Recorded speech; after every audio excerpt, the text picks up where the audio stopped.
નમસ્કાર, i7 ન્યૂઝમાં આપનું સ્વાગત છે। હવે જોઈએ આજના સમાચાર।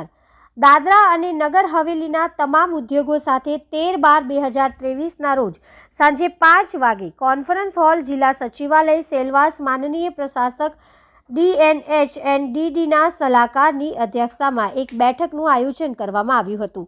બેઠકમાં જિલ્લા કલેક્ટર, નિવાસી નાયબ કલેક્ટર, ઉદ્યોગોના પ્રતિનિધિઓ, બેંકના પ્રતિનિધિઓ અને વિભાગના અધિકારીઓ ખાસ ઉપસ્થિત રહ્યા હતા।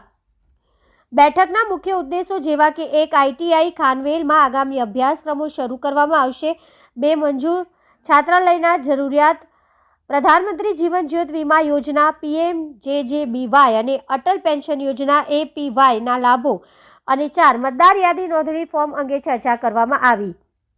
જિલ્લા કલેક્ટર અને નિવાસી નાયબ કલેક્ટર તમામ ઉદ્યોગોને પ્રધાનમંત્રી જીવન જ્યોતિ વીમા યોજના PMJJBY ના લાભો વિશે માહિતગાર કર્યા અને તેમના કર્મચારીઓ આ યોજનાનો લાભ આપવા વિનંતી કરી।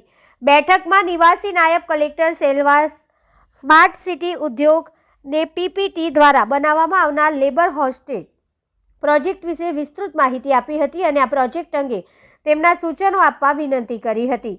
તમામ ઉદ્યોગો સાથે ચર્ચા કર્યા બાદ જિલ્લા કલેક્ટરે નવી ITI ખાનવેલમાં આવનાર કોર્સમાં ડ્રોન ટેકનિશિયન, ફ્લોરિકલ્ચર અને લેન્ડસ્કેપિંગ, પ્લમ્બર, રેફ્રિજરેશન અને કન્ડિશનિંગ, વાયરમેન વગેરે જેવા ટ્રેડની ઓળખ કરી હતી અને આ મિટિંગમાં ઉદ્યોગો અને તેમની જરૂરી માહિતી મેળવી હતી।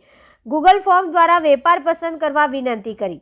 જિલ્લા કલેક્ટરે જણાવ્યું હતું કે આવતીકાલે તારીખ 14/12/2023ના રોજ બપોરે 2 થી 4 કલાક સુધી દરમિયાન સુરંગી સ્કૂલ અને ડોક્ટર ડોકમરડીની APJ કોલેજ ખાતે ઉદ્યોગના કામદારો માટે નવા મતદાર કાર્ડ બનાવવા માટે કેમ્પનું આયોજન કરવામાં આવ્યું છે।